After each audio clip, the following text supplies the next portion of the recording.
Assalamualaikum warahmatullahi wabarakatuh.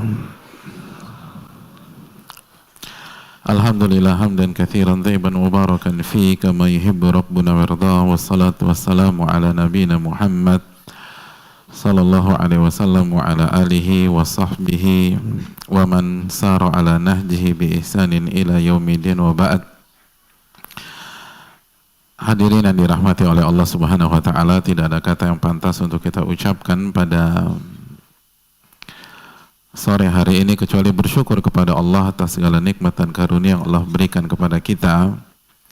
Salawat dan salam semoga senantiasa tercurahkan kepada junjungan kita Nabi kita Muhammadin sallallahu alaihi wasallam beserta para keluarga, para sahabat dan orang-orang yang istiqomah berjalan di bawah naungan sunnah beliau sampai hari kiamat kelak. Hadirin yang dirahmati oleh Allah Subhanahu wa taala, sebuah kebahagiaan yang luar biasa kita bisa berkumpul pada sore hari ini, dan dipastikan kajian kita pada sore hari ini lebih prestis, lebih mulia, lebih utama dibanding kajian kita pada pertemuan yang lalu atau dua yang lalu, dan begitu seterusnya. Tentu saja jika kita lihat dari sisi waktu, bukan dari sisi niat yang ada di dalam hati-hati kita. Karena kita pada saat ini berada di bulan suci Ramadan,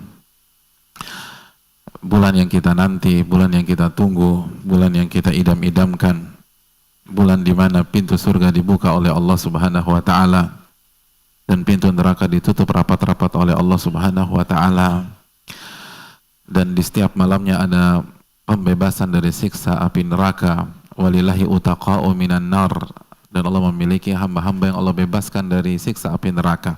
Wa dzalika kullu laila, dan itu berlangsung setiap malam di bulan suci Ramadan, bulan di mana kita punya kesempatan untuk masuk surga dari pintu Rayyan, bulan yang sangat luar biasa, dan klimaksnya nanti ketika ada satu malam yang lebih baik daripada 1000 bulan. Oleh karena itu bersyukurlah kepada Allah Subhanahu wa taala pada kesempatan kali ini, agar Allah tambah dan terus bertambah nikmat kita pada bulan suci Ramadan kali ini. Hadirin yang dirahmati oleh Allah Subhanahu wa taala, ada beberapa poin yang akan kita bahas pada kesempatan kali ini. Yang pertama pada kesempatan kali ini saya ingin menyampaikan kepada kita bahwa start kita harus bagus, hadirin. Start kita harus bagus. Kita hari keberapa nih, hadirin sekalian? Masih ingat nggak? Udah lupa. Maksudnya saking senengnya gitu, saking interestnya orang kan suka blank. Kita sampai ke hari yang ketiga, dan ini hari awal. Hari ketiga adalah hari-hari pertama. Dan di hari-hari pertama ini seringkali iblis masuk ke kita. Udah nggak usah maksimal, nggak usah habis-habisan, santai dulu. Kan Lailatul Qadarnya nanti di malam-malam ganjil 10 hari terakhir di bulan suci Ramadan. Udah kita kongko dulu lah. Ketika kita mau tarawih, udah ngumpul dulu lah. Besok kan masih bisa. Kan lo juga mau itikaf nanti di 10 malam terakhir. Ya sekarang ngumpul lah. Lalu yang lebih ilmiah lagi, kasih dalil innamal a'malu bil khawatim. Sesungguhnya amal itu tergantung akhirnya. Ini kan awal. Nabi yang bilang loh. Makanya kita ngumpul dulu nih malam ini. Kita santai dulu. Kita happy-happyan dulu.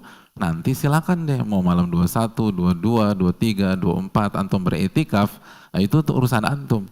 Itu juga amal itu tergantung endingnya. Hadirin yang dirahmati oleh Allah Subhanahu wa taala, betul Nabi mengatakan innamal a'malu bil khawatim.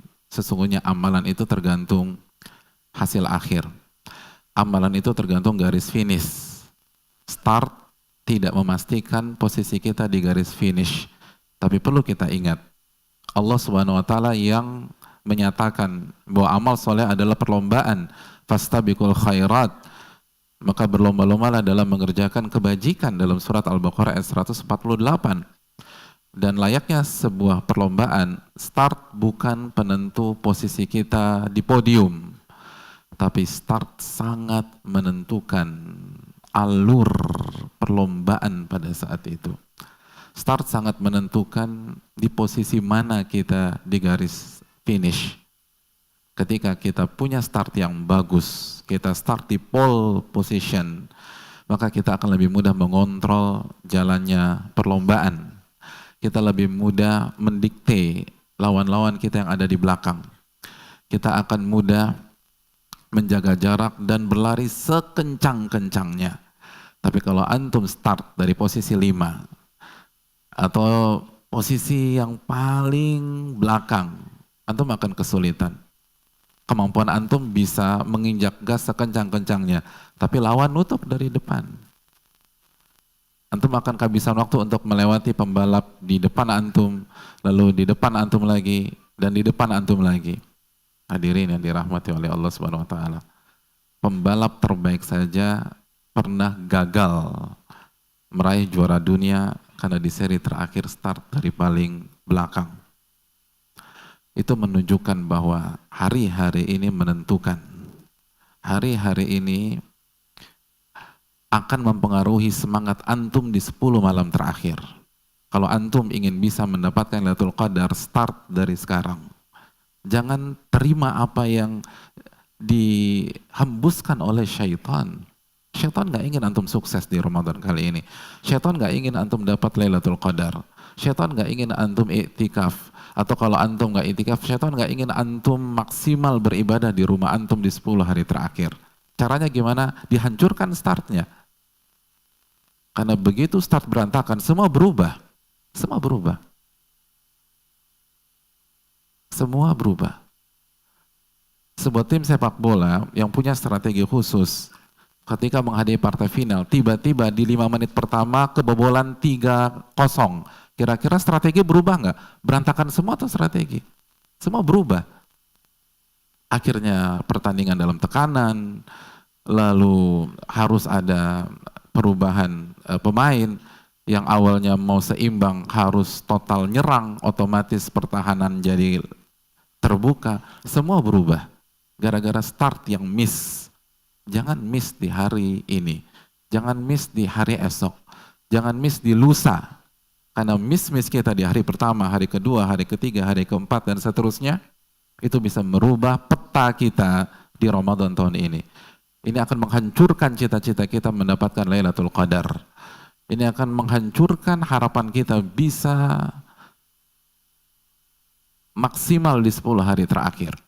Al-Imam Hasan Al-Basri itu pernah menjelaskan tentang sebuah konsep reward dan punishment yang diberikan oleh Allah Subhanahu wa taala kepada orang-orang yang beramal soleh dan bermaksiat. Apa kata Hasan Al-Basri? Al-Imam besar ini yang luar biasa, beliau mengatakan inna min jazail hasanah hasanatun ba'daha. Sesungguhnya salah satu ganjaran dari sebuah kebaikan, sebuah amalan yang dilakukan oleh seorang hamba, Allah akan berikan amalan di waktu berikutnya. Jadi salah satu ganjaran sebuah ibadah adalah ibadah berikutnya, ibadah yang kedua. Lalu ganjaran ibadah kedua, ibadah yang ketiga, dan seterusnya. Dan sebaliknya, wa inna min uqubatis sayyi'ah sayyi'atun ba'daha. Dan salah satu hukuman dari dosa yang kita lakukan, itu dosa berikutnya. Akan lahir dosa berikutnya. Lalu dosa berikutnya. Lalu dosa berikutnya. Makanya Nabi SAW dalam hadis surat Imam Muslim, apa kata Nabi? Wa inna sidqa yahdi ilal bir. Sesungguhnya kejujuran itu akan mengantarkan pelakunya ke kebaikan yang berikutnya. Lalu kebaikan-kebaikan itu setelah berkolaborasi yahdi ilal jannah kata Nabi, maka akan mengantarkan pelakunya masuk ke dalam surga. Dan sebaliknya kata Nabi SAW, wa innal kadhiba, sesungguhnya kedustaan yahdi ilal fujur, maka akan menyeret pelakunya mengerjakan kefasikan berikutnya. Kefasikan berikutnya. Dan kalau kefasikan itu sudah terakumulasi, yahdi ilan nar, maka akan menyeret pelakunya untuk mengerjakan masuk ke dalam siksa api neraka. Sebuah kaidah yang sangat kuat bersumber dari hadis Nabi SAW. Kaidahnya Hasan al-Basri. Kebaikan akan melahirkan kebaikan. Dosa akan mencetak dosa berikutnya. Terapkan kaidah ini di bulan suci Ramadan. Terapkan kaidah ini di bulan suci Ramadan. Artinya apa? Kalau kita isi hari pertama kita dengan kebaikan dan amal soleh, maka hasilnya apa? Ayo bantu saya dalam memecahkan masalah ini, hadirin siapa? Siapa yang bisa terangkan? Fadhal antum. Bulan-bulan berikutnya. Bulan-bulan berikutnya. Ini baru hari pertama loh pertanyaannya. Antum visioner sekali langsung masuk bulan Syawal. Pertanyaan saya, kalau kita mengisi hari pertama dengan amal soleh, maka hasilnya apa?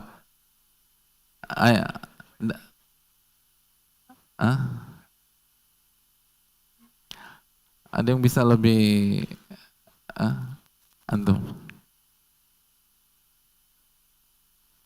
Iya, hari kedua. Kan pertanyaan hari pertama di hari kedua.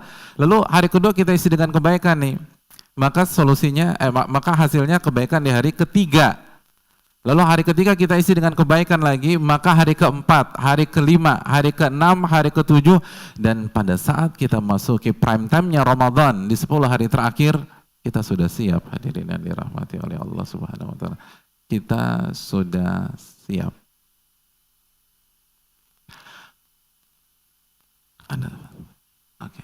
Ada hadiah buat mereka berdua. Ya, 2. Ya, saya berharap antum berkenan makan makanan yang saya bawa buat buka puasa hari ini. Dan ini bukan dari panitia, ini dari saya pribadi buat antum berdua yang menjawab. Rabbana taqabbal minna. Pas maghrib, bukan saat ini, pas maghrib. Ya, oke. Jadi lihat, makanya cerdasnya syaitan, ketika dia mau menghancurkan akhir Ramadan antum, dia nggak mengatakan akhir Ramadan kita hangout, kita clubbing, kita mabak-mabakan, enggak, dia hancurkan start antum. Karena semua demikian, semua perlombaan dan semua bidang, begitu startnya berantakan, kedepannya berantakan, nextnya berantakan. Jadi dihancurkan ini. Terus syubhatnya, talbis iblisnya, dia kasih mimpi-mimpi indah di akhir bulan Ramadan. Kan nanti antum itikaf juga, antum bisa fokus nanti. Sekarang santai dulu lah.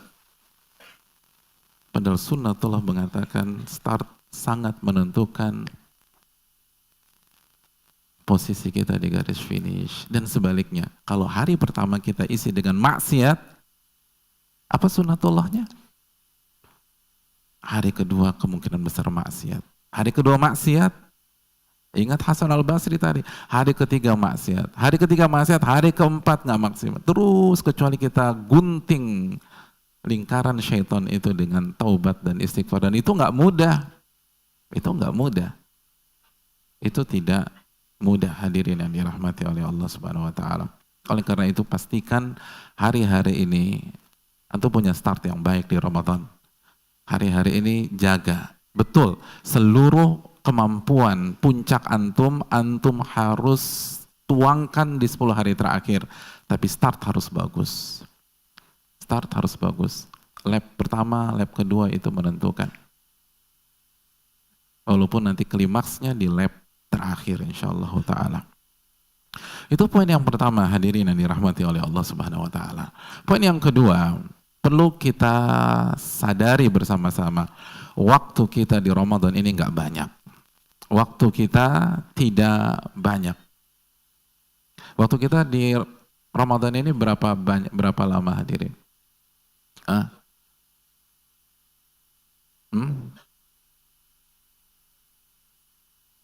Ketika saya bertanya begini, ada yang mengatakan 1 bulan, ada yang bilang 30, ada yang bilang 29. Mari kita simak apa ungkapan yang Allah gunakan tentang Ramadan dalam surat Al-Baqarah ayat 184. Ternyata Allah nggak mengatakan 29, Allah nggak katakan 30 hari, Allah katakan ayyamam ma'dudat. Hanya beberapa hari saja yang terhitung. Hanya beberapa hari. Ayyam. Hanya beberapa hari. Hanya beberapa hari saja. Dijelaskan oleh sebagian para ulama, seperti salah satu ulama besar, ulama senior, Syekh Sa'ad Khathlan, Allah ingin memberikan sebuah pesan kepada kita, Ramadan sangat singkat. Betul, kalau pakai matematika kita itu 1 bulan. Tapi kenyataannya lebih cepat dari itu. Gak lama. Gak lama. Hanya beberapa hari.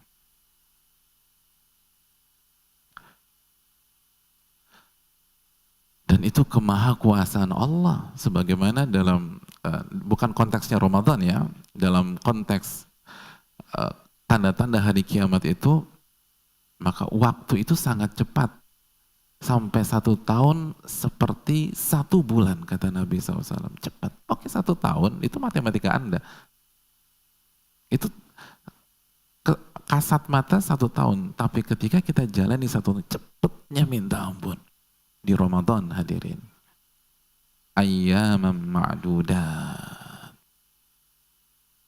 Hanya beberapa hari saja kata Allah. Enggak banyak. Dan sadaqallah, pengalaman kita di tahun-tahun yang lalu membuktikan itu. Itu nggak sadar, ya Allah, udah hari ke-16 aja nih. Nggak terasa. Ya Allah, hari 19. Ya Allah, besok udah ada yang masuk ke itikaf. Sedangkan gue masih lembur, job banyak, disuruh dinas pula. Cepet itu hari. Ramadan cepat. 1 bulan aja singkat. Ini Allah katakan ayyamam ma'dudat. Hanya beberapa hari yang terhitung. Allah menggunakan ungkapan beberapa hari. Pesan bagi kita. Jangan sia-siakan Ramadan. Pesan bagi kita. Kalau kita maksimalkan hanya beberapa hari kok. Hanya beberapa hari. Bukan ratusan hari. Bahkan Allah nggak katakan puluhan hari. Allah ayyam, hanya beberapa hari. Itu penjelasan sebagian para ulama. Tapi harusnya kita lebih semangat nih. Semua bisa dipending. Tapi Ramadan nggak bisa dipending. Bahkan Ramadan akan berlari dan terus berlari. Dan kalau kita tidak maksimalkan, kita tergerus dan akhirnya gagal mendapatkan ampunan dari Allah Subhanahu wa taala. Iya kan? Di tahun-tahun lalu tuh cepet banget. Memang kesan lamanya mungkin di hari pertama, hari kedua, tapi setelah itu tek 13, 16, 19, 224, 227, malam takbiran, selesai semua. Maka maksimalkan dengan sebaik-baiknya. Poin yang ketiga hadirin yang dirahmati oleh Allah. Setelah kita sadar bahwa Ramadan sangat singkat, maka ada hal yang harus kita lakukan selain beramal.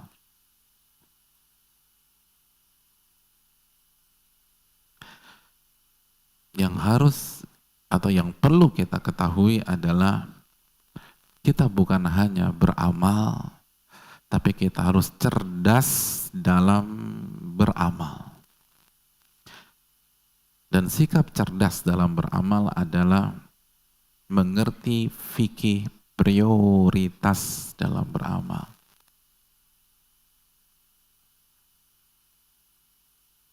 Karena waktu sebentar, hadirin. Waktu sebentar. Sedangkan amalan di Ramadan banyaknya luar biasa. Apabila kita ingin masukkan seluruh amalan itu, kemungkinan kita nggak sanggup. Waktu cepat, tenaga kita terbatas. Belum lagi kita harus kerja segala macam. Sedangkan amalan-amalan banyak sekali. Maka yang harus dilakukan adalah menentukan prioritas dalam beramal. Hal ini disitir oleh Rasulullah SAW dalam hadis riwayat Imam Ahmad dengan sanad yang hasan. Kata Nabi SAW, wa'malu wa khairu.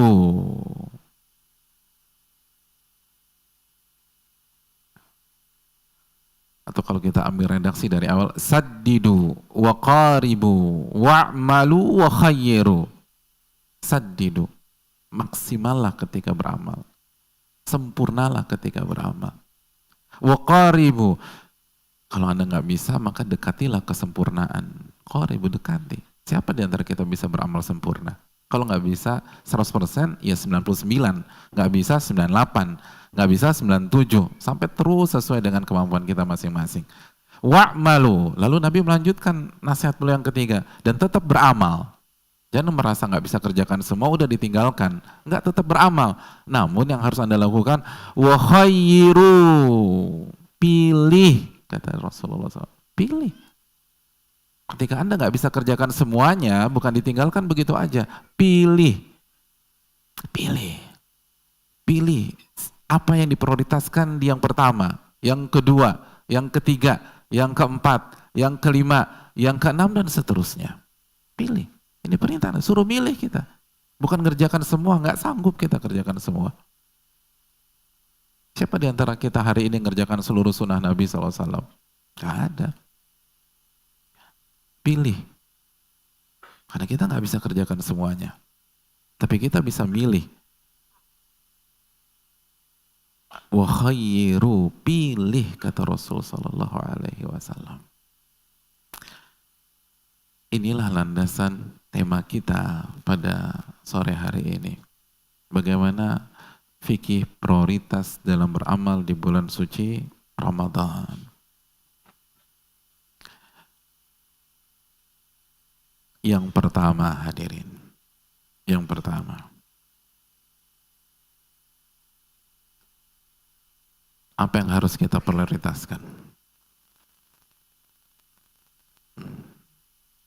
Ayo. Yang pertama, apa yang harus kita prioritaskan? Saya berhadapan dengan para expert ya, orang yang pengalamannya luar biasa. Tolong jawab pertanyaan saya. Apa hal yang pertama kali harus kita lakukan? Antum yang pakai peci itu. Berbakti kepada orang tua. Jadi masuk Ramadan yang pertama kali saya lakukan nih, berbakti kepada orang tua. Masya Allah. Ada yang lain? Antum? Ya antum. Puasa. Iyalah, masa kan Ramadan kok ya puasa. Tapi belum tepat. Yang pertama. Antum apa? Hadirin yang dirahmati oleh Allah. Yang pertama, prioritaskan amalan-amalan wajib itu. Zak, Anda masih punya makanan buka? Masih ada sih. Coba, tolong kasih beliau nih. Amalan-amalan wajib. Kenapa demikian? Karena dalam hadits qudsi, wa ma taqarraba ilayya 'abdi bi syai'in ahabbu ilayya mimma aftaradtu alaih. Dan tidak ada amalan yang dikerjakan oleh hambaku dalam rangka bertakarub kepada diriku yang paling aku cintai dibanding amalan-amalan yang aku wajibkan kepada hambaku. Jadi amalan-amalan wajib harus ditekankan. Sebelum yang lain. Antum harus pasang mindset antum, Ramadan amalan wajib. Amalan wajib. Sebelum yang lain. Nah, ketika kita bicara tentang amalan wajib dan langsung firman Allah SWT dalam hadits qudsi di atas menjelaskan, lalu kita lebih dalamkan, prioritaskan amalan-amalan hati sebelum amalan-amalan zahir yang wajib. Prioritaskan. Amalan hati. Dan ini blind spot banyak orang di bulan suci Ramadan. Ketika berbicara amalan, langsung arahnya ke amalan zahir. Lupa. Allah berfirman ketika bicara tentang puasa Ramadan, ya ayyuhalladzina amanu kutiba alaikumus siyam kama kutiba alal ladzina min qablikum la'allakum tattaqun. Wahai orang-orang beriman, diwajibkan atas kalian berpuasa sebagaimana diwajibkan atas orang-orang sebelum kalian agar kalian bertakwa. Coba koneksikan Al-Baqarah 183 ini dengan sebuah hadis yang dikeluarkan Imam Muslim ketika Nabi SAW bersabda, at-taqwa hahuna, at-taqwa hahuna. Takwa itu di hati. Takwa itu di hati, kata Nabi. Dan ini goal besar. Ini visi orang berpuasa, hati. Oleh karena itu pada pertemuan yang lalu kita jelaskan bahwa puncak orang-orang yang berpuasa adalah bukan hanya orang yang menahan lapar haus, dan bukan hanya orang yang mengatakan tidak pada maksiat-maksiat zahir, tapi orang-orang yang mempuasakan hatinya dari virus-virus hati. Ini puncak. Dan hadirin, para ulama telah ijma' bahwa amalan hati pahalanya lebih besar daripada amalan zahir. Ini dijelaskan Ibnul Qayyim, ini dijelaskan Syekhul Islam Ibnu Taimiyah, dan para ulama-ulama yang lain. Amalan hati pahalanya lebih besar daripada amal-amal zahir, tanpa bermaksud meremehkan amalan-amalan zahir, karena semua harus dikerjakan. Tapi prioritaskan hal ini. La'allakum tattaqun, agar kalian bertakwa. Dan Nabi yang mengatakan inti takwa itu di sini, bukan di sini. Bukan di muka, bukan di tangan, bukan di retorika. Di sini, kata Nabi SAW. Oleh karena itu, hadirin yang dirahmati oleh Allah Subhanahu wa taala, ketika banyak para ulama menjelaskan tentang puasa, mereka menekankan masalah hati. Dan yang paling mereka tekankan adalah tentang keikhlasan. Tentang keikhlasan. Tentang keikhlasan. Khususnya ketika mereka membahas firman Allah SWT dalam hadits qudsi, as-siyamu li wa ana ajzi bih. Puasa ini untukku. Ini kan hadis yang sering kita dengar di Ramadan. Puasa ini untukku dan aku yang langsung mengganjarnya. Ketika Allah menyatakan puasa ini untukku, para ulama menjelaskan seperti Al-Imam Ibnu Rajab dalam Taiful Ma'arif dan para ulama yang lain seperti Ibnu Qudamah dalam Mukhtasar Minhajul Qasidin. Allah mengatakan puasa itu untukku, ini penekanan dengan tegas bahwa nggak boleh kasih ibadah itu kepada selain Allah Subhanahu wa taala. Puasa ini untuk saya. Kalau ibadah ikhlas hanya untuk Allah. Puasa Ramadan, hadirin, adalah momentum menjaga tauhid kita dari syirik besar maupun syirik kecil. Ini poinnya. Allah yang mengatakan, wa ana ajzi bi. Puasa momen menjaga keikhlasan, menjaga hati. Makanya kalau orang nggak ikhlas di Ramadan, berat dia ikhlas di luar Ramadan. Karena karakter puasa itu mengkondisikan hati kita untuk ikhlas. Karakter puasa membuat kita suka menyembunyikan amalan dan hanya kita tujukan kepada Allah. Karakter Ramadan membuat kita ketika beramal tidak dilihat oleh orang lain. Makanya kan ketika ulama membahas tentang puasa, kata mereka puasa itu amalun sir. Amalun sir. amalan yang rahasia. Dan ini keunikan puasa. Ketika kita sedang sholat di tempat publik, orang ngelihat rukuk kita, sujud kita, duduk di antara dua sujud kita. Tapi ketika kita puasa, termasuk di tempat publik, susah untuk membedakan mana puasa, mana enggak. Siapa yang bisa membedakan siapa ibu-ibu yang enggak puasa pada hari ini? Karena menyusui, karena sedang hamil, kan susah.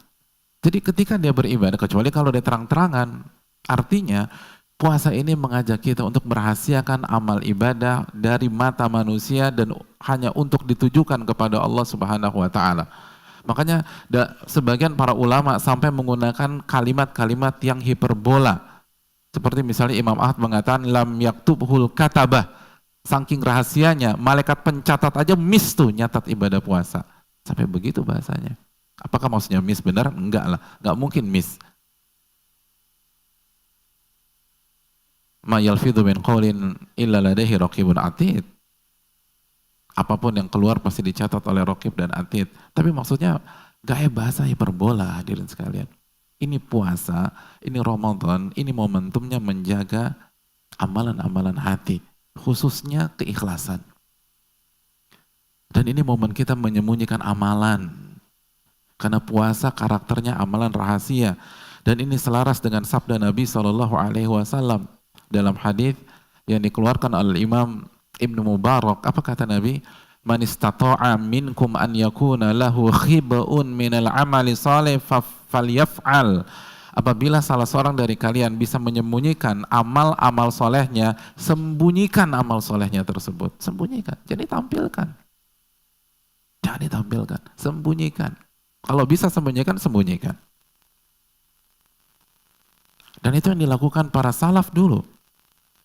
Abdurrahman bin Abi Layla, hadirin sekalian, yusolli fi baiti fa idza sya'ara bi ahadin qata'a salatan nafilah. Abdurrahman bin Abi Layla itu kalau salat sunnah beliau kerjakan di rumahnya, dan ketika dia merasa ada orang yang mau masuk ke kamarnya atau ke ruangan tempat dia sholat, dia hentikan sholatnya. Wanam ala firashi, lalu beliau berbaring di atas kasurnya. Ka'annahu naim, seakan-akan dia sedang tidur.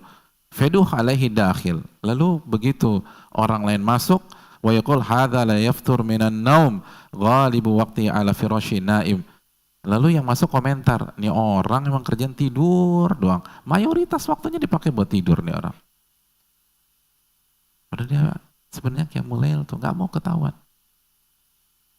Wa ma'alimu annahu yusalli wa yukhfi dzalika alaihim, dan nggak ada yang tahu beliau menghabiskan banyak waktu untuk sholat karena beliau sengaja menyembunyikan dari mata-mata manusia.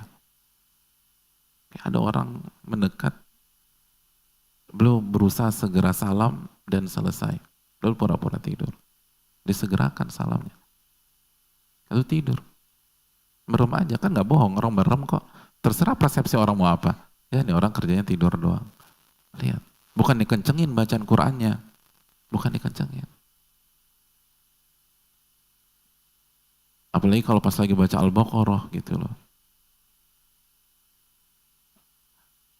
Lalu ketika dikomentarin, nih orang kerjanya tidur aja, nggak klarifikasi itu hadirin. Mohon maaf jaga omongan ya, saya tuh dari tadi udah sholat, Anda nggak lihat aja. Ini suudzon sama orang. Nggak bilang begitu. Diam dia. Nggak peduli orang bilang pemalas kayak orang yang kerjanya tidur, nggak peduli. Kenapa? Karena beliau hanya mencari pujian Allah, bukan pujian manusia. Orang yang mencari pujian Allah ketika dicela manusia nggak akan galau. Karena itu bukan ekspektasi saya. Itu bukan tujuan saya.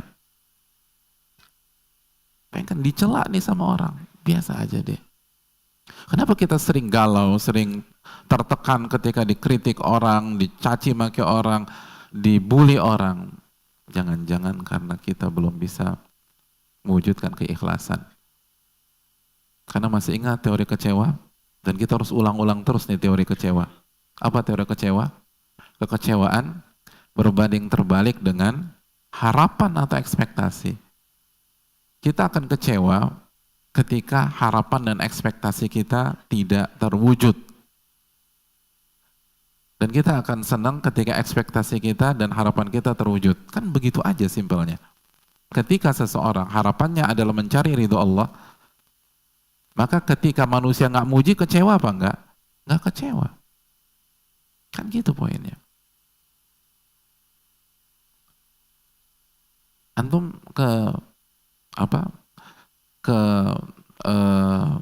misalnya ke dealer Toyota, antum ingin beli Avanza, lalu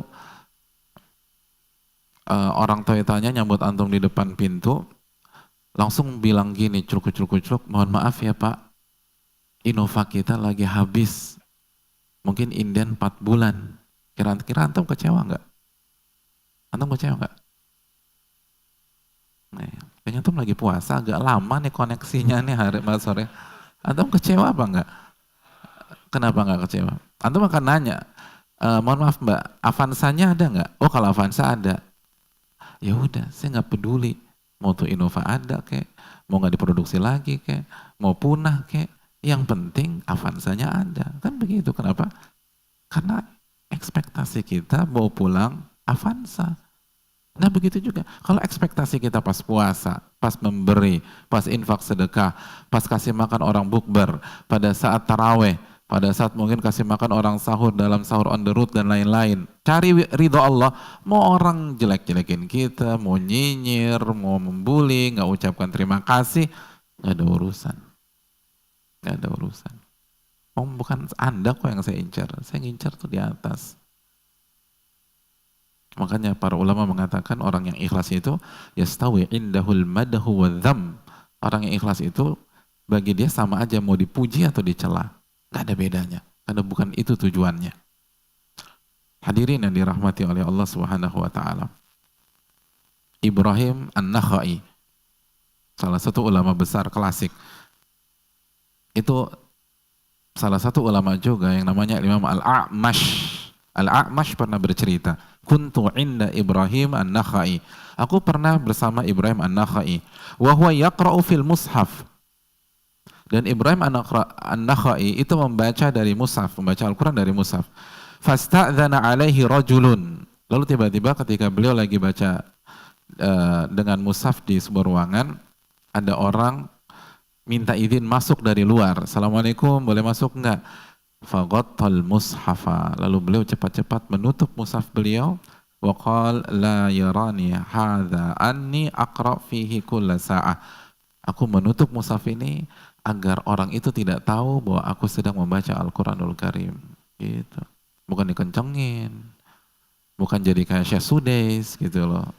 Oh, ada yang datang, apalagi calon mertua datang, wow, luar biasa lah. Semua dikeluarin, enggak, sembunyiin. Disembunyikan.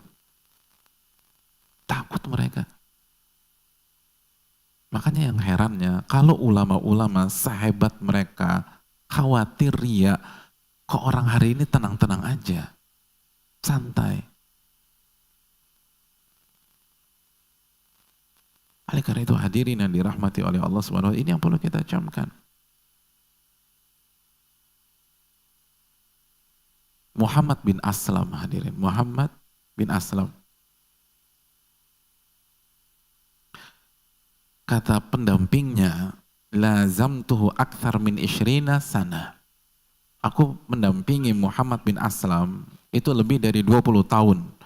Lam arahu yusalli haitsu arahu raq'ataini min tatawwu fi makanin yarahu an-nas illa yaumal jum'ah.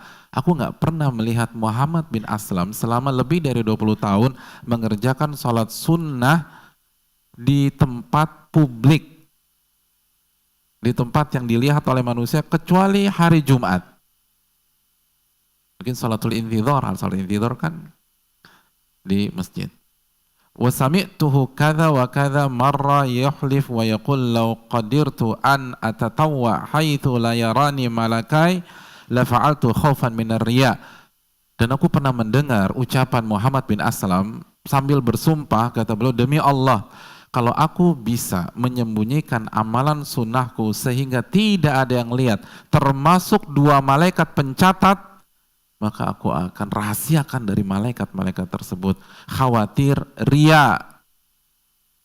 Allahu Akbar. Takut tuh. Takut dipuji oleh makhluk. Kalau aku bisa sembunyikan, jangankan sama antum, sama malaikat nih, saya mau sembunyikan. Khawatir ria.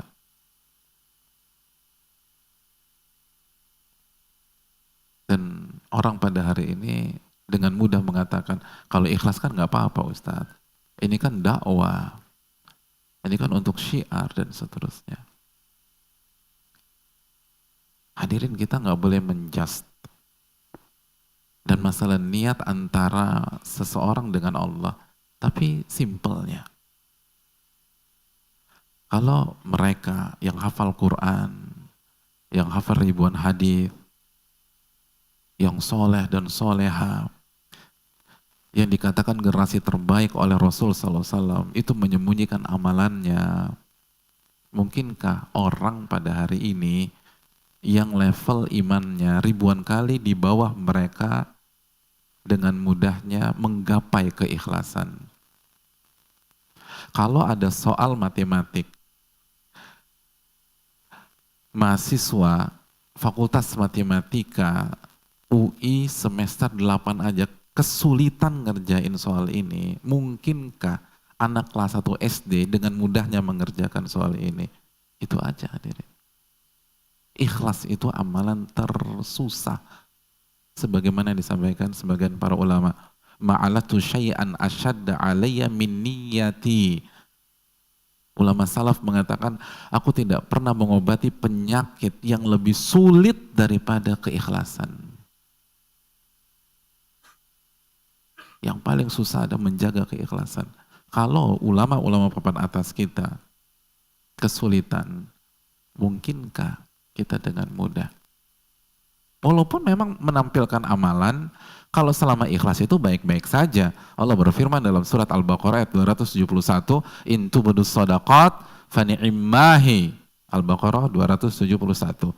Kalau kalian menampakkan sedekah kalian selama ikhlas, itu bagus kata Allah. Wa in tukhfuha wa tu'tuhal fuqara wa huwa khairul lakum. Tapi kalau kalian sembunyikan, lalu tetap kalian berikan, itu lebih baik, lebih afdol, lebih besar pahalanya buat kalian. Kalau masalah duit aja, masalah fulus nih, ada salary UMR, ada salary 30 juta, kita kan pilih 30 juta. Itu duit. Kenapa pahala cari yang rendah dengan kita tampilkan? Padahal kita bisa sembunyikan. Dan ini latihan keikhlasan. Mereka takut ria. Ini puasa nih. Jaga amalan hati kita. Jaga amalan-amalan hati kita. Khususnya masalah keikhlasan. Dan ini dipentingkan. Kan yang Allah inginkan adalah bagaimana hati kita bersih di Ramadan. Dan hati kita bersih akan mempengaruhi seluruh anggota tubuh kita. Karena kita bukan orang yang berpahaman murjiah. Yang penting hati, yang penting hati, yang penting hati. Tapi kita berusaha mengikuti pemahaman Nabi SAW ketika Nabi mengatakan, idza soluhat soluhal jasadu kullu. Kalau hati itu baik, seluruh anggota jasad itu baik. Wa idza fasadat fasadal jasadu kullu.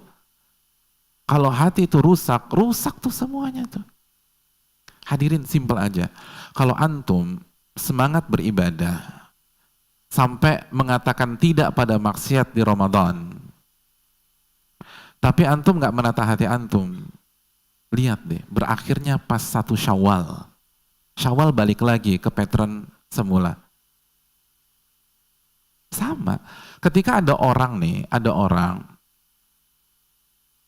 dia senyum sama antum, dia baik sama antum, tapi nggak dari hati. Hatinya nggak suka sama antum. Pas ketemu antum senyum, tapi di belakang antum dia bukan senyumin antum ya. Di belakang antum dia bersikap baik nggak terhadap antum? Enggak. Karena ketika dia bersikap baik di hadapan antum, bukan dari hati.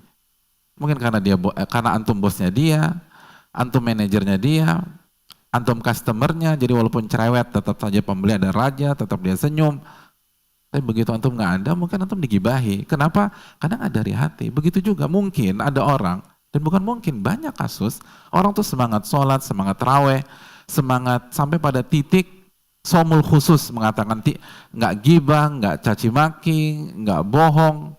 Tapi kalau dia nggak sampai pada level menata hati, udah Syawal balik lagi. Jangan kan Syawal, buka puasa balik lagi. Buka puasa, kita belum bicara Syawal, buka puasa udah deh. Kenapa? Karena nggak bicara akar masalah. Akar masalahnya di sini. Kalau ini baik, semuanya baik. Kalau hati baik, seluruh anggota tubuh baik. Mau di Ramadan, mau di luar Ramadan. Dan itu kan goalnya sebenarnya, hadirin. Goalnya tuh itu. Jadi ini yang harus ditekankan. Harus diingatkan terus. Mumpung hari-hari pertama. Makanya kan hadis yang sangat ditekankan dalam puasa Ramadan apa? Man shoma Ramadhana imanan wahtisaban ghufira lahu ma taqaddama min dzambi. Barang siapa yang berpuasa Ramadan karena iman dan ihtisab, dosa-dosanya akan diampuni. Lalu ketika bicara tarawih, apa kata Nabi SAW? Man qama Ramadhanan imanan wahtisaban ghufira lahu ma taqaddama min dzambi. Barang siapa yang salat tarawih karena iman dan ihtisab, maka Allah akan ampuni dosa-dosanya yang lalu. Lalu ketika berbicara tentang Lailatul Qadar, apa sabda Nabi SAW? Man qama Lailatul Qadar imanan wahtisaban ghufira lahu ma taqaddama min dzambi. Barang siapa yang mencari Lailatul Qadar, menghidupkan malam Lailatul Qadar karena iman dan ihtisab, Allah akan ampuni dosa-dosanya yang telah lalu.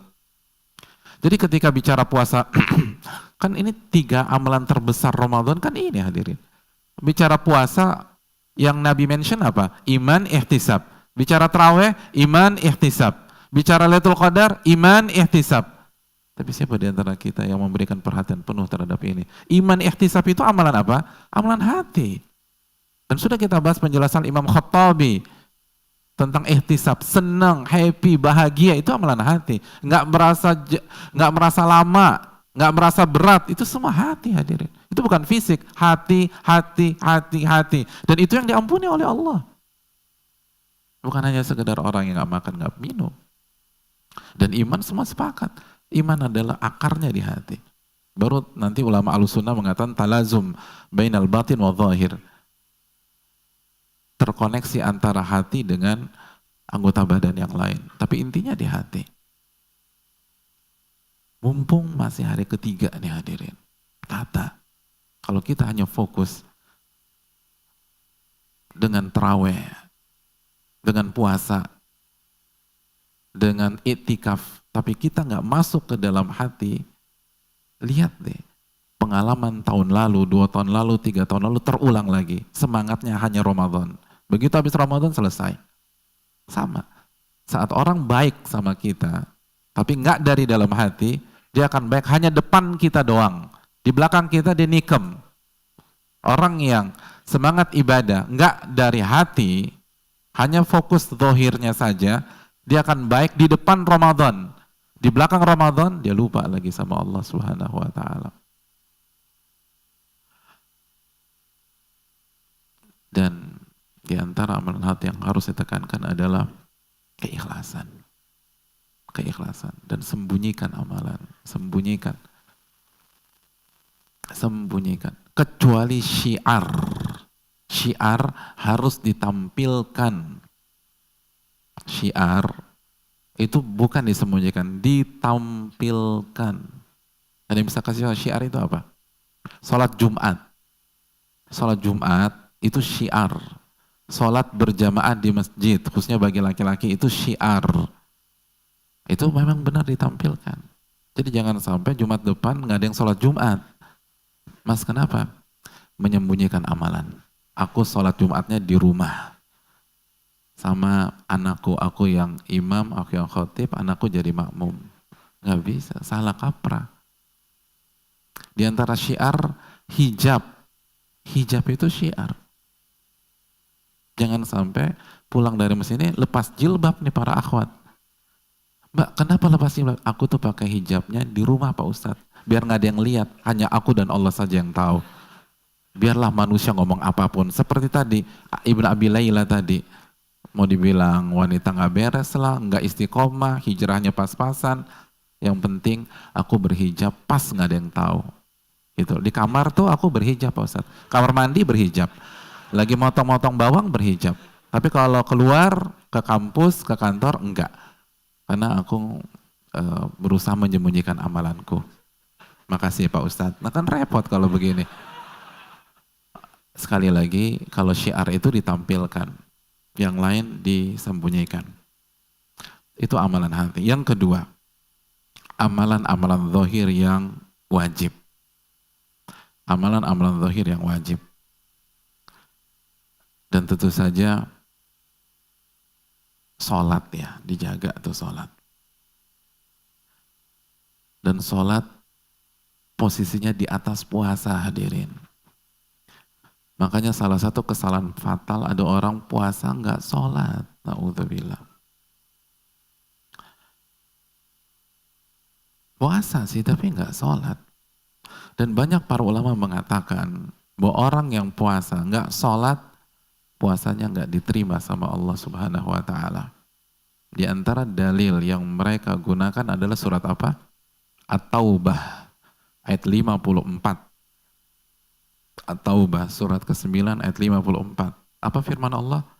Wa ma mana'ahum an tuqbala minhum nafaqatuhum wa ma mana'ahum an tuqbala minhum nafaqatuhum, dan tidak ada yang mencegah diterimanya nafkah mereka, infak mereka. Jadi tidak ada yang mencegah infak mereka diterima oleh Allah illa annahum kafaru billahi wa birasulih, kecuali karena yang pertama kata Allah mereka kufur kepada Allah dan Rasulnya. Jadi karena mereka kufur, infak mereka nggak diterima sama Allah. Terus yang kedua apa? Wala ya'tuna salata illa wahum kusala. Alasan yang kedua, tidaklah mereka mengerjakan sholat illa wahum kusala, kecuali dalam kondisi malas. Jadi kita nggak bicara nggak sholat ya. Ini orang sholat, tapi pas sholat malas, itu membuat amalan bisa jadi ditolak sama Allah. Infak mereka nggak diterima sama Allah. Sholat, tapi malas. Aduh sholat lagi. Kayaknya tadi udah zuhur kok sekarang asar lagi. Nggak betah sholat. Itu infak mereka ditolak kata Allah. Terus yang alasan yang ketiga, wala yunfiquna illa wahum karihun, dan mereka tidak berinfak kecuali dalam kondisi sebel, kesel, nggak suka, kepaksa mereka infak karena pencitraan, nggak ikhlas. Jadi ayat ini dijadikan banyak para ulama, orang yang puasa tapi nggak sholat, puasanya nggak diterima oleh Allah. Jangankan nggak sholat, yang sholatnya males aja, Allah katakan infak mereka nggak diterima. Maka jaga. Dan kalau kita punya kakak, punya adik, sampaikan. Punya teman, sampaikan hal ini. Dan baik-baik, hikmah. Jangan diserang juga. Rasain lo nggak diterima kan lo puasa. Udah gue bilang udah apa. Jangan sampaikan, kita pengen dia diterima oleh Allah Subhanahu Wa Taala. Jadi demikian. Terus setelah sholat kita tuh puasa. Puasa Ramadannya dikerjakan. Dan ini panjang dan bukan saatnya kita bicara tentang fikih puasa, tapi intinya adalah jaga puasa kita dan jaga kesempurnaan puasa kita. Dan lakukan amalan-amalan atau sunnah-sunnah puasa seperti sahur dan seterusnya, nanti kita akan mention juga, kita akan sebutkan. Terus yang lain apa? Zakat ya, yang jatuh haul di Ramadan keluarkan. Atau nanti zakat fitri jangan lupa. Farada Rasulullah SAW zakat al-fitr. Nabi mewajibkan zakat fitr. Jadi usahakan zakat kita keluar ketika sudah jatuh haul atau pas nanti zakat fitr. Dan yang birrul walidain, ini berbakti sama orang tua nih. Kasih hadiah di Ramadan. Bukber sama orang tua di Ramadan. Gitu. Jangan sampai bukber sama alumni 97 udah, alumni 2002 udah, lalu alumni 2004 udah, orang tua nggak sempet, udah nggak ada bukber, gitu. Pas ibunya minta buka, aduh mohon maaf mah nggak bisa, ini aja aku lagi bingung nih, undangannya 32 nih, harinya cuma mentok-mentok 30 gitu, gimana? Masih ada 2 lagi nih. Saya berharap sih pemerintah 32 tahun ini, subhanallah. Karena bukberku ini 32. Jadi nggak bisa, nggak ada waktu. Transfer uang buat orang tua. Kalau pengen orang tua pengen bukber di luar, jalan aja sama orang tua bukber di luar. Jadi birrul walidain ini penting. Dan lakukan itu. Dan amalan-amalan yang lain. Nafkahin istri, itu penting. Itu loh, nafkahin istri. Nafkah istri itu hukumnya apa, hadirin?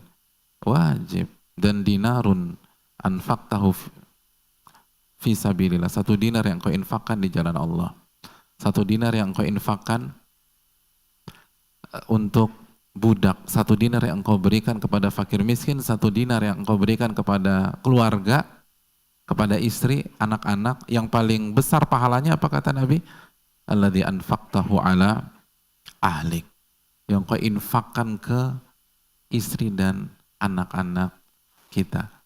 Jadi tambah infaknya, nafkahnya tambah Ramadan nih. Gitu loh. Yang biasa sebulan 10 juta kasih 30 juta Ramadan. Gitu. Tambah. Setuju nggak? Kok ibu-ibu yang bilang setuju? Ibu-ibu jangan ikutan, saya lagi bicara sama bapak-bapak. Ibu-ibu setuju aja. Tambah nih ibu-ibu. Loh pahalanya gede. Ini kadang-kadang kita infak ke yang lain, istri lupa. Istri lupa. Kasih tuh. Ini Ramadan. Anak-anak gitu.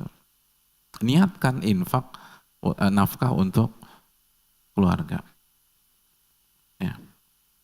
Jelas ini? Udah dicatat ibu-ibu? Ibu-ibu udah dicatat? Udah bagus. Alhamdulillah. Nah, tapi tenang aja, yang berikutnya ibu-ibu juga harus melayani suami dengan baik. Ini wajib nih. Melayani suami, berkhidmat sama suami itu all out lah. Kalau di luar Ramadan mijitnya cuma 20 menit, sejam nih Ramadan gitu. Lo kan capek pulang taraweh, pijit tuh. Siapin makanan yang enak. Tapi jangan mubadzir.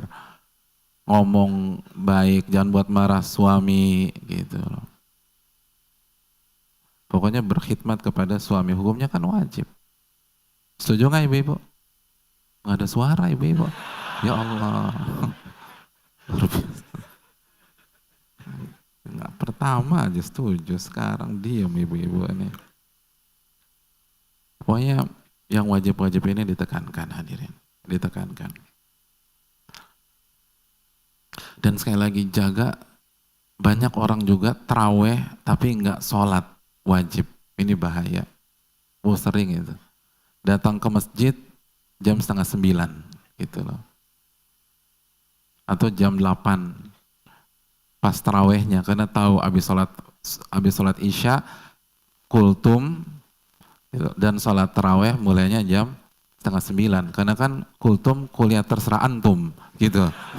Jadi lama banget, jam 8:30 baru sholat taraweh. Jadi dia datang ke masjid 8:30 tuh.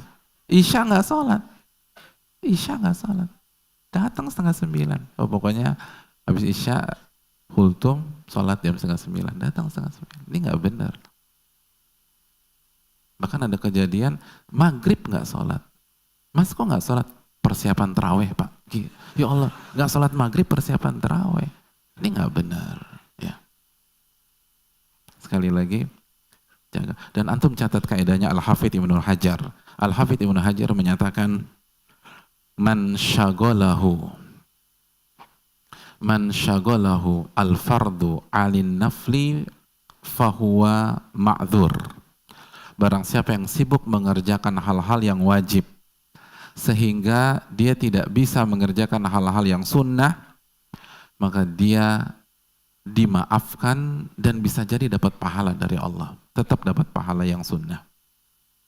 Wa man syaghalahu naflu 'anil fardi fahuwa magrur. Dan barang siapa yang sibuk mengerjakan yang sunnah sehingga lupa dengan yang wajib, maka dia tertipu oleh iblis, kata Al-Hafidz Ibnu Hajar. Magrur, tertipu dia. Dan itu salah satu talbis iblis yang paling hebat, di antara yang paling hebat. Jadi iblis nggak mengarahkan kita untuk bermaksiat, tapi iblis ngajak kita sibuk dengan perkara-perkara yang hukumnya sunnah agar kita lupa dan nggak sempat ngerjain yang wajib. Itu hati-hati. Makanya apa hukumnya? Apa hukumnya? Apa? Ini yang perlu kita camkan. Yang itikaf nanti, itikaf hukumnya sunnah, jangan sampai melalaikan dari yang wajib. Ada sebagian orang pas itikaf dipanggil orang tua nggak mau pulang gitu loh. Karena dipikir aku lagi ibadah nih. Kalau dipanggil orang tua hukumnya apa? Wajib. Hukum itikaf sunnah, kalau dipanggil orang tua pulang dan dapat pahalanya. Jangan tetap bertahan. Aku lagi sebel nih, kenapa? Bokap suruh gue pulang. Terus tadi responnya apa? Aku nggak mau. Aku bilang, aku lebih memilih Allah daripada papa. Ya repot. Gimana? Lo yang suruh Anda taat orang tua itu siapa? Allah. Jadi nggak ada Allah daripada papa itu loh. Ini gila. Terus juga ada di tahun-tahun yang lalu ibu-ibu atau para akhwat iktikaf tanpa izin suami. Nggak dapat restu dari suami. Tiba-tiba suami pulang tanggal 21 udah hilang tuh istrinya, ya Allah. Iktikaf, nggak bilang ini, bawa koper gitu loh. Kan dipikir.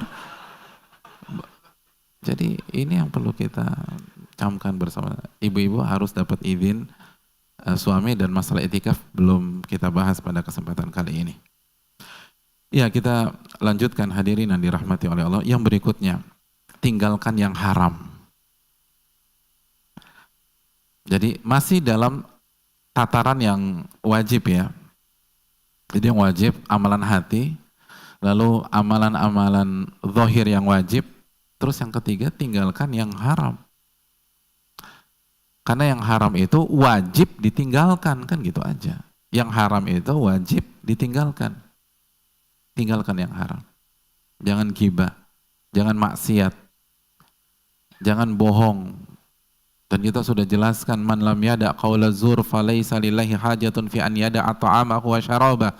Barang siapa yang tidak meninggalkan ucapan dusta atau perbuatan dusta atau maksiat, Allah nggak butuh dengan puasanya saat dia meninggalkan makan dan minumnya.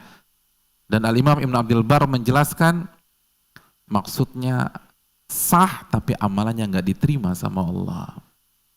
Sah, nggak ada pahala sama sekali. Masuk ke dalam hadits, rubba shaimin hadzuhu min siyamihil ju'u wal atash. Betapa banyak orang yang puasa, ganjaran dari puasanya hanya lapar dan dahaga. Kan dapat. Dan itu sudah kita jelaskan di pertemuan yang lalu. Nah, pertanyaannya, cara yang terbaik untuk tidak maksiat itu apa sih? Ramadan mengajarkan kepada kita.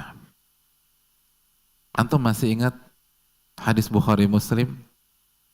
Ketika Nabi bercerita tentang orang yang berpuasa, kata Nabi SAW, apabila ada seseorang yang mencelanya, au qatalahu, atau ngajak dia berperang, berantem, ribut, apa respon orang yang berpuasa? Hah? Respon orang yang berpuasa apa? Tunggu adzan maghrib? Hah? Respon orang berpuasa, antum diajak ribut sama orang. Apa responnya?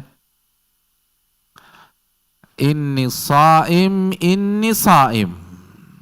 Aku sedang puasa. Aku sedang puasa. Apa maknanya? Dijelaskan Imam Nawawi rahimahullah. Nabi sebutkan inni saim. 2 kali, saya lagi puasa. saya lagi puasa. Maknanya yang pertama ditujukan kepada orang yang mencela atau mengajak berantem kita. Kita diajak ribut, kita katakan mohon maaf saya lagi puasa. Agar apa? Agar kondisi lebih kondusif. Gitu loh. Antum ditunjuk-tunjuk orang, antum bilang mohon maaf saya lagi puasa, itu akan lebih kondusif daripada antum ditunjuk, antum balas dengan nunjuk juga gitu loh. Ditunjuk-tunjuk, antum nunjuk lagi, apalagi pakai jempol. Kalah dia kan, tersinggung, marah, akhirnya ribut beneran gitu loh. Jadi hadirin yang dirahmati oleh Allah Subhanahu wa taala, itu nggak kondusif. Tapi kalau mohon maaf saya lagi puasa, antum dicaci maki orang, antum caci maki balik, itu akan ribut beneran. Tapi kalau antum netralisir, enggak. Yang kedua, ini menarik sekali. Kata Imam Nawawi, ini shaim yang sering kita dengar dari SD itu ternyata juga harus kita tujukan ke diri kita. Jadi ini bicara sama diri sendiri, ini shaim, denger loh ya, kita ini lagi puasa. Jangan lupa nih, kita lagi puasa. Jangan terpancing. Jangan terpancing. Jangan terprovokasi.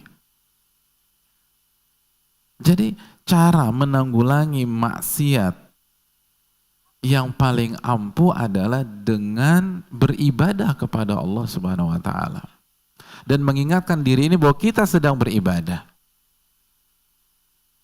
Ini paling ampuh. Dan kalau orang sudah bisa menjalankan hadis ini, maka dia akan lebih enak. Dia akan lebih mudah meninggalkan dosa atau maksiat di kesempatan-kesempatan yang lain. Karena kalau dia bisa nahan dirinya saat dia diprovokasi, apalagi kalau nggak diprovokasi. Ini kan diprovokasi dalam hadis ini. Diajak ribut, ditunjuk-tunjuk, dicaci maki. Ini kan awalnya kita nggak pengen cari masalah.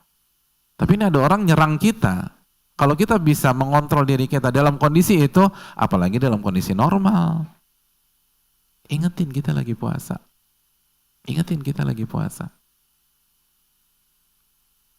Ini penting. Jadi ingatkan diri kita lagi ibadah loh. Karena ibadah ini yang akan mengkat kita dari maksiat. Mengkat kita dari emosi, dari nafsu. Kalau ngikutin nafsu kan kita hajar aja nih orang. Tapi ketika kita, gue lagi puasa. Saya lagi puasa, nggak cocok, nggak pantas.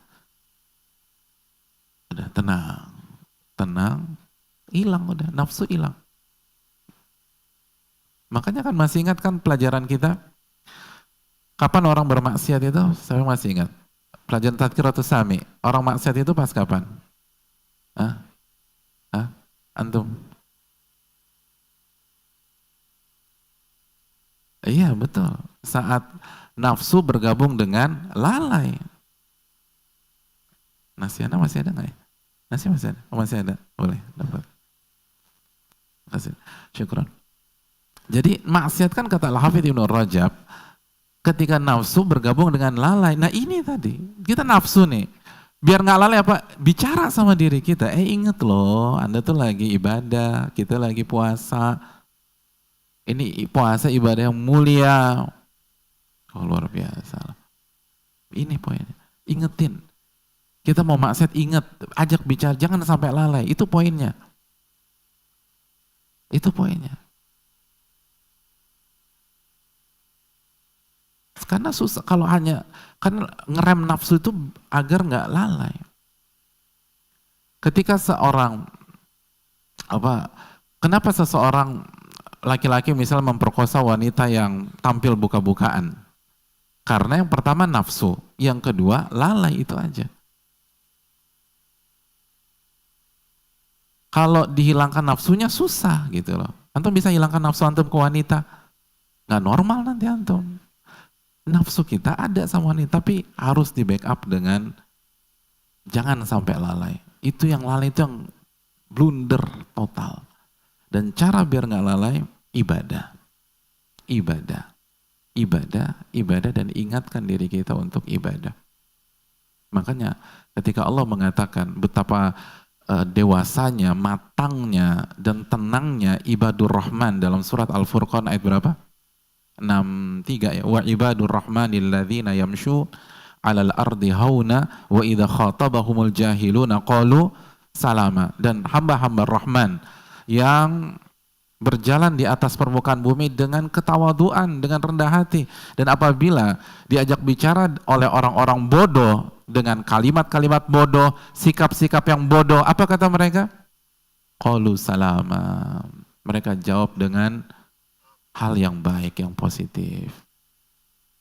Diajak ribut, itu tadi, inni shaim, inni shaim. Diajak berantem, dicaci maki, dibully, disindir, direndahkan, qalu salama.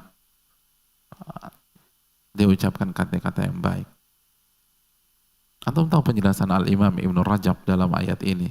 Kata beliau, kunci bisa tetap tenang dan tidak lalai walaupun udah diserang dan diprovokasi. Kata Al-Imam Ibnu Rajab secara makna, kuncinya ada di ayat berikutnya. Apa ayat berikutnya? Siapa yang tahu ayat berikutnya? Walladzina yabituna li rabbihim sujjada wa qiyama. Masih ada? Masih ada. Tinggal berapa lagi masih ada? Oh, ini terakhir. Udah. Anda nggak punya nasi lagi. Terakhir kasih buat beliau. Yaitu orang-orang yang di waktu malam yabitun, mereka menghabiskan malam-malam mereka dengan sujud dan qiyamul lail kepada Allah Subhanahu wa taala. Itu tuh.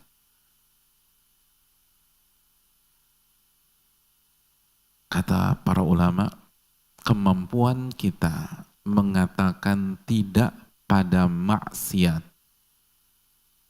kemampuan kita menceraikan antara nafsu dan kelalaian, itu tergantung ibadah kita di waktu malam.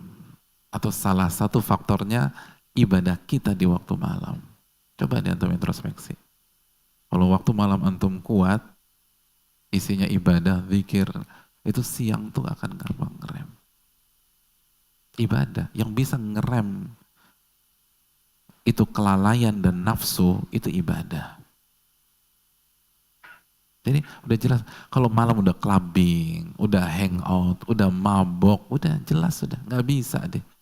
Ini ayatnya. Walladzina yabituna li rabbihim sujjada wa qiyamah. Jadi tinggalkan yang haram di Ramadan. Dan kalau yang mubah aja bisa, masa yang haram nggak bisa? Dan itu sudah kita jelaskan pada pertemuan yang lalu. Poin yang berikutnya. Setelah itu apa lagi nih yang harus kita prioritaskan?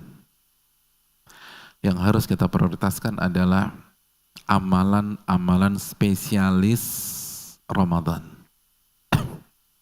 Apa amalan-amalan spesialis Ramadan? Yang pertama,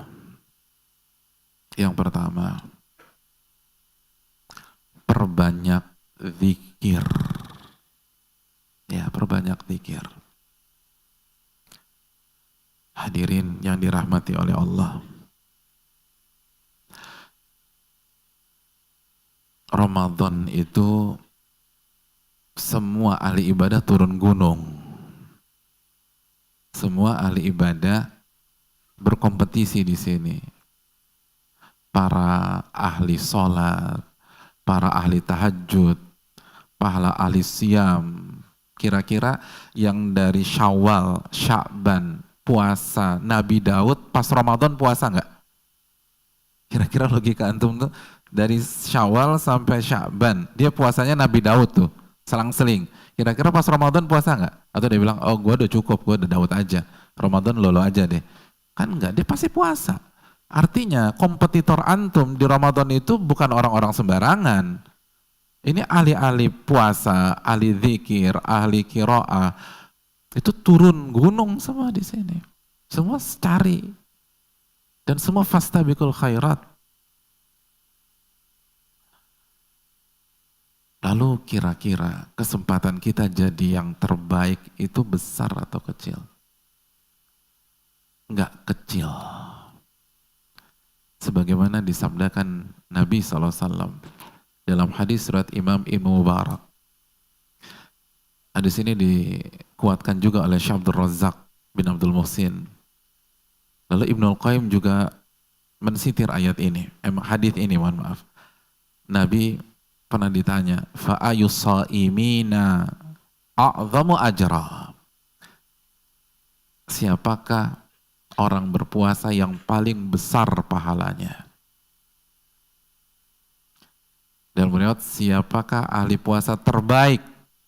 Yang terbaik siapa nih? Apa kata Nabi SAW? Aktsaruhum lillahi dzikra. Orang terbaik di puasa Ramadan kali ini, kata Nabi, yang paling banyak berzikir di antara mereka. Yang paling banyak berzikir. Dan ini membuka harapan. Kira-kira kalau Nabi SAW mengatakan yang hafal Quran 30 juz, kira-kira peluang antum ada nggak? Mungkin 80% udah tamat nih, sisa 20% lah. Terus Nabi bilang, yang tahu qiraah sab'ah, kira-kira kita masih punya harapan nggak? Nggak punya harapan siapa? Siapa sih orang yang berpuasa terbaik? Kalau Nabi bilang yang hafal Sahih Bukhari, kira-kira antum masih punya harapan? Nggak punya harapan udah. Orang model kita innamal amalu binniyat, innamal amalu binniyat doang. Tapi Nabi nggak bilang gitu loh. Nabi bilang yang paling banyak berzikir. Siapa di antara antum nggak bisa banyak zikir? Siapa? Semua bisa. Cuman mau apa enggak? Cuman mau apa enggak? Semua bisa. Makanya di puasa jangan miss zikir pagi, zikir petang, zikir keluar rumah. Zikir. Bawa motor zikir. Ini gadget istirahatin dulu. Kecuali isinya mushaf atau Al-Quran. Atau zikir pagi petang. Nggak apa-apa, antum mau kayak siapa tadi? Al-Imam Ibrahim Nakhai gitu ya. Jadi antum baca Qur'annya di handphone biar orang pikir antum kerjaannya sibuk di sosmed terus, padahal ini udah 6 juz, udah 7 juz, 8, bagus, nggak masalah. Kalau begitu gitu loh. Kalau demikian adanya. Jadi sekali lagi hadirin, perbanyak zikir kepada Allah. Banyak orang lupa nih. Banyak orang lupa. Banyak orang lupa. Jaga zikir kita. Apa aja lah. Apa aja. Dan hadirin yang dirahmati oleh Allah Subhanahu wa taala, dan salah satu yang orang lupa itu ketika sahur. Ketika sahur. Jarang orang beristighfar ketika sahur. Padahal kata para ulama, orang-orang yang bertakwa itu wabil ashari hum yastaghfirun. Mereka di waktu sahur beristighfar kepada Allah. Zikir istighfar. Adz-Dzariyat ayat 18. Kita nonton ini pas sahur. Dulu hilang tuh. Sahur tuh istighfar. Jadi udah selesai persiapan subuh, yang baca Quran, yang istighfar. Wabil ashari hum yastaghfirun. Beristighfar kepada Allah Subhanahu wa taala. Ini hal penting. Jadilah orang terbaik di Ramadan kali ini. Antum bisa kalahkan ustadz antum kalau zikir antum lebih banyak daripada ustadz. Bisa. Walaupun hafalan kita kalah, nggak bisa ngomong kita. Tapi kalau setiap saat ingat Allah, ingat Allah, ingat Allah. Dan ingat zikir yang terbaik bukan hanya dengan lisan, tapi diresapi dengan hati. Lalu direnungkan dan dituangkan dengan amalan sehari-hari. Yang membuat zikir-zikir kita gak ada kekuatannya karena hanya dengan lisan. Astagfirullah, astagfirullah, astagfirullah, astagfirullah, astagfirullah, astagfirullah, astagfirullah, astagfirullah, astagfirullah, astagfirullah. Allah Akbar, Allah Akbar, Allah Akbar, Allah Akbar, Allah Akbar, Allah Akbar, Allah Akbar, Allah Akbar. Apa sih bla bla bla bla bla bla? Gak jelas nih orang. Ngapain sih? Ya itu. Gimana mau diterima? Innallaha la yaqbalu du'aan min qalbin ghafilin lahin. Allah nggak terima tuh apabila muncul dari hati yang lalai dan nggak serius. Istighfarlah kepada Allah. Zikir kepada Allah. Yang berikutnya, baca Al-Quran. Baca Al-Quran. Hadirin, ikonnya Ramadan itu Al-Quran. Az-Zuhri mengatakan, Al-Imam Az-Zuhri, huwa tilawatul Quran wa it'amut ta'am. Ramadan itu ikonnya adalah membaca Al-Quran dan memberikan makan kepada sesama. Membaca Al-Quran. Di bulan inilah Al-Quran diturunkan. Syahrul Ramadan alladzi unzila fihil Quran. Bulan ini nih Al-Quran diturunkan. Al-Baqarah 185. Dan Al-Quran akan memberikan syafaat kita pada hari kiamat. Dan pahalanya luar biasa. Dalam hadis Tirmidzi, apa kata Nabi? Man qara'a harfan min kitabillah falahu bihi hasanah. Barang siapa yang membaca satu huruf di dalam Al-Quran, dia dapat pahala. Wal hasanatu bi asyri amthaliha. Dan satu pahala dikalikan 10. La aqul alif lam mim harf. Aku nggak pernah mengatakan alif lam mim itu satu huruf, tapi alif satu huruf, lam satu huruf, mim satu huruf. Bayangkan 30. Modal antum alif lam mim 30 pahala. Amalan lain kalau antum kerjakan, antum dapat satu pahala dikali 10. Tapi membaca Al-Quran per huruf dihitung sama Allah Subhanahu wa taala. Per huruf. Ini baru Al-Fatihah. Gimana Al-Fatihah? Gimana inna a'tainakal kautsar? Gimana baca Al-Baqarah? Karena itu dibaca, hadirin. Dan ini para ulama. Saudarinya Imam Malik ditanya, Imam Malik tuh kalau Ramadan ngapain aja sih di rumah? Apa kata saudarinya? Al-mushaf wa tilawah. Kerjaannya di rumah baca Quran pakai mushaf. Imam Malik tuh. Imamnya Darul Hijrah, imamnya kota Madinah, gurunya Imam Syafi'i. Baca Quran. Imam Qatadah di bulan suci Ramadan 3 malam hatam. Imam Qatadah. Kalau Imam Syafi'i antum kan udah tahu semua, antum kan banyak mazhab Syafi'i ini. Imam Syafi'i berapa? 2 kali khatam per hari. 60 kali khatam.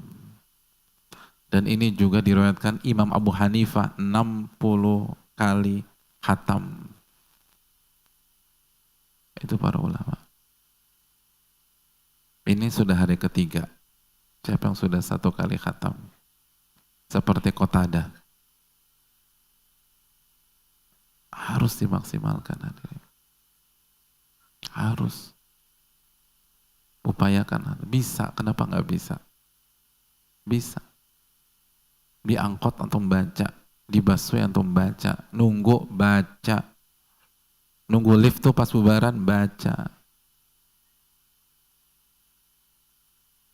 naik ojek baca, tuh naik ojek, apa alasan nggak baca? Baca.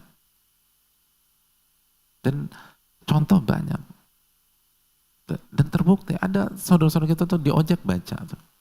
Di angkot dia baca. Ramadan ini. Ini ikonnya Ramadan, membaca Al-Quranul Karim. Kalau kita nggak bisa khatam di sini, berat kita bisa khatam di luar bulan suci Ramadan. Dan kalau berat juga karena kesibukan yang luar biasa, minimal lah malam tuh 100 ayat antum baca. Karena Nabi SAW bersabda dalam hadis Sulaiman Darimi dan dihasankan oleh Syalbani, kata Nabi, man qara'a bimi'ati ayah fi layla kutiba lahu kunutu laylah. Barang siapa yang membaca Al-Quran 100 ayat di malam hari, maka bonus pahalanya pahala qiyamul lail semalam suntuk. Masya Allah. Pahala qiyamul lail semalam suntuk. Bayangkan. Jadi kalau antum sholat tarawih bersama imam, lalu baca Al-Quran 100 ayat setiap malam, berarti 2 malam suntuk. Jadi baca. Itu membaca Al-Quran. Yang berikutnya, tarawih hadirin. Jelas tarawih. Amalan spesialis di bulan ini yang harus kita prioritaskan, itu tarawih. Hadirin yang dirahmati oleh Allah Subhanahu wa Ta'ala, Nabi bersabda, man qama mal imam hatta yansarifa kutiba lahu qiyamul lailah. Barang siapa yang salat tarawih bersama imam, maka dia akan mendapatkan pahala salat tarawih semalam suntuk. Maka sekali lagi maksimalkan hal ini. Salatlah tarawih bersama imam. Salatlah tarawih bersama imam. Dan kalau antum ingin witir atau antum ingin tahajud lagi sepertiga malam terakhir, nggak ada masalah. Karena Nabi SAW dalam hadis Muslim itu pernah qiyamul lail setelah witir. Hadisnya sahih. Diriwayatkan dari Aisyah radhiyallahu taala anha. Jadi silakan sampai bersama imam, lalu tahajudnya lanjut lagi. Itu nggak ada masalah sama sekali. Dan hadirin yang dirahmati oleh Allah Subhanahu wa Ta'ala, latih diri kita untuk tarawih lebih panjang daripada biasanya.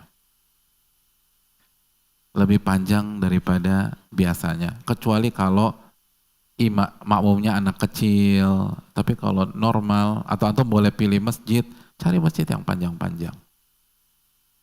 Kan ini luar biasa. Dan itu praktek para salaf. Antum tahu kata Al-A'waj. Al-A'waj. Beliau mengatakan dalam diriwayatkan Imam Malik dalam kitabnya Muwatta, wa kana al-qari yaqra'u surat al-Baqarah fi thamani raka'ah. Dulu itu imam baca surat Al-Baqarah selesai dalam 8 rakaat. 8 rakaat. Fa idza qama biha fi 12 raka'ah ra'an nas lahu qad khaffaf. Dan ketika ada imam mengkhatamkan Al-Baqarah dalam 12 rakaat, karena mereka di atas 11, 12 rakaat itu diprotes sama makmum. Masya Allah. Al-Baqarah 8 rakaat. Al-Baqarah 8 rakaat. Berarti 8 rakaat itu 2 juz lebih. Kalau 12 diprotes. As-Sa'ib bin Yazid hadirin. Beliau mengatakan,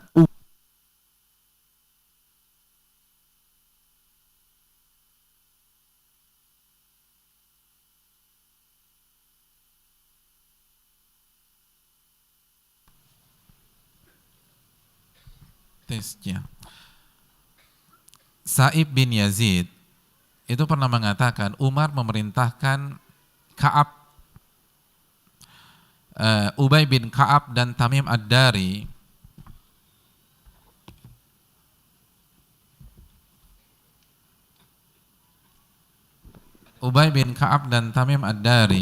untuk menjadi imam di salat tarawih, dan mereka mengerjakan 11 rakaat. Lalu apa kata Sa'ib? Wa kana al-qari'u yaqra' bil mi'in. Imam pada saat itu bacaannya setiap rakaat ratusan ayat. Hatta kunna na'tamidu 'alal 'asa min tulil qiyam. Sampai kita-kita nih, siapa kita-kita di sini? Orang-orang soleh di masa Umar. Sampai kita-kita itu untuk jadi makmum, kita bertumpu di atas atau bertumpu dengan sebuah tongkat atau kayu. Saking panjangnya bacaan, subhanallah. Ini bukan jamaah Blok M Square seperti kita. Ini di masa Umar bin Khattab, masih ada Utsman bin Affan, masih ada Ali bin Abi Thalib. Itu orang saking lamanya bertumpu dengan tongkat. Bahkan hadirin yang dirahmati oleh Allah, yang diantara yang paling menakjubkan adalah salat tarawih di Basrah, sebagaimana dikatakan Khalid bin Duraik. Apa kata Khalid bin Duraik? Kata Khalid bin Duraik, kana lana imamun bil Basrah. Kita dulu itu punya imam salat tarawih di Basrah. Dan beliau selalu mengkhatamkan Al-Quran di tarawih di bulan suci Ramadan. Itu setiap 3 malam khatam. 3 malam khatam. 3 malam khatam. Berarti sekali tarawih 1 malam berapa juz? 10 juz. Famarida. Lalu tiba-tiba imamnya sakit. Yang baca 10 juz ini sakit. Kalau antum jadi makmum, apa respon antum? Alhamdulillahilladzi bini'matihi tatimmus shalihat. Alhamdulillah, imam sakit. Gak punya perasaan sih dia.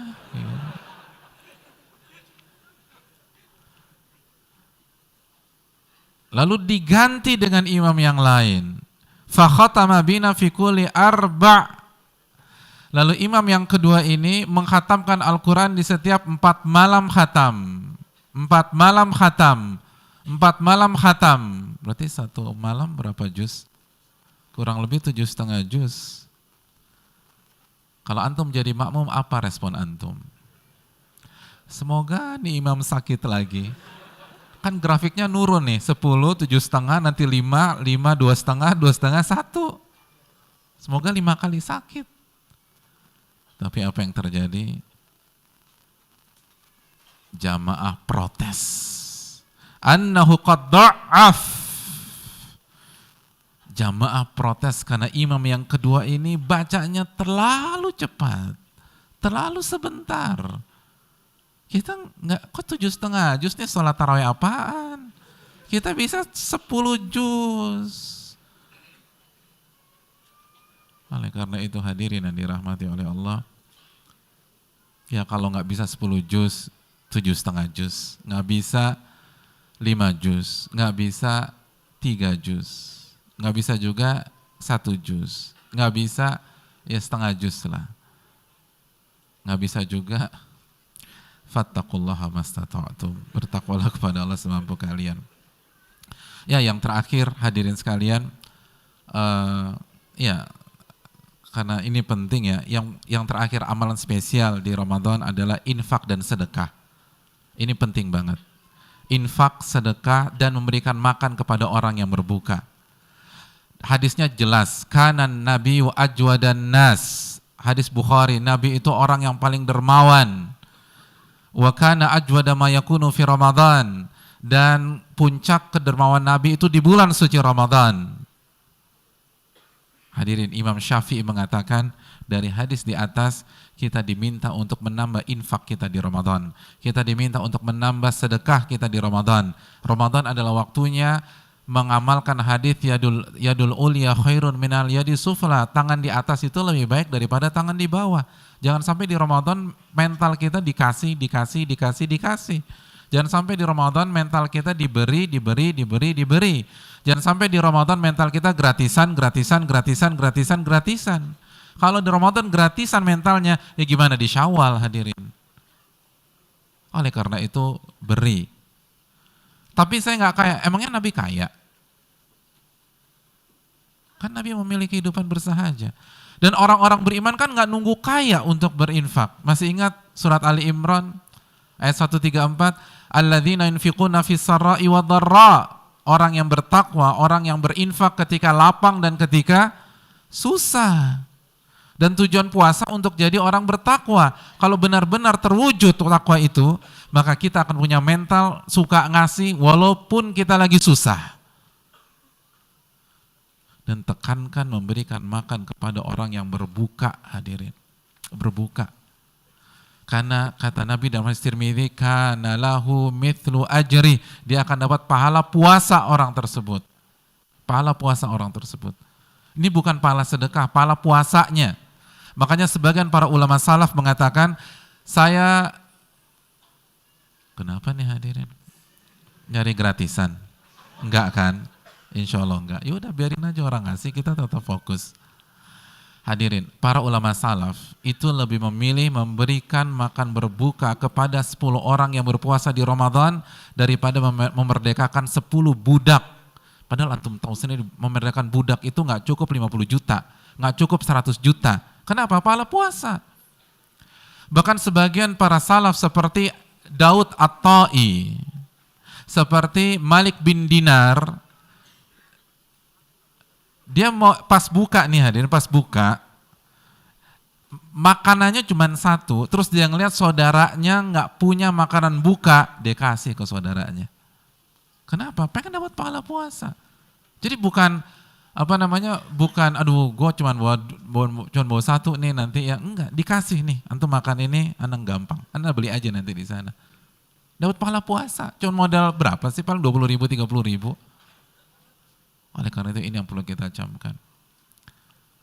Kasih infak kita yang terbaik, sedekah kita yang terbaik. Orang yang bertakwa nggak peduli lagi susah, lagi lapang, yang penting dia ngasih ke orang. Ini yang bisa disampaikan pada kesempatan kali ini, dan ke depan kita akan membahas beberapa hal yang belum selesai dibahas. Semoga bermanfaat. Masih ada waktu sesi tanya jawab nggak? Nggak ada ya? Sudah habis. Kita persiapan dan sekali lagi kita buat natural aja ya. Jadi buat natural aja, yang bawa makanan ini saatnya memberi, apalagi yang kita kasih penuntut ilmu, berikan kepada teman sebelah kita atau depan kita dan seterusnya. Dan tukar-tukaran juga nggak masalah, kan nggak harus kita punya dua, kita punya satu kasih orang, mungkin kita dikasih rizki juga sama Allah dari yang lain.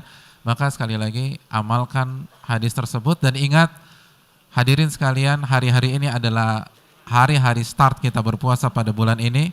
Manfaatkan start kita dengan baik, rebut pole position agar kita bisa menutup garis finish dengan ketakwaan. Assalamualaikum warahmatullahi wabarakatuh. Subhanakallahumma wa bihamdika asyhadu an la ilaha illa anta astaghfiruka wa atubu ilaik. Dan poin hadirin agak tenang sedikit. Nabi SAW bersabda, "Thalathu da'awatin mustajabat." Ada 3 doa yang pasti diijabah. Di antaranya da'watus shaim hatta yuftir. Doa orang yang puasa sampai buka. Dan prime time doa detik-detik ini hadirin. Kata Al-Imam Muhammad bin Shalih Al-Utsaimin, waktu terbaik orang yang berpuasa berdoa itu menjelang buka. Itu waktu yang paling bagus untuk diijabah. Oleh karena itu saling memberi, dan yang sudah selesai dengan hajatnya perbanyak berdoa kepada Allah Subhanahu wa taala. Assalamualaikum warahmatullahi wabarakatuh.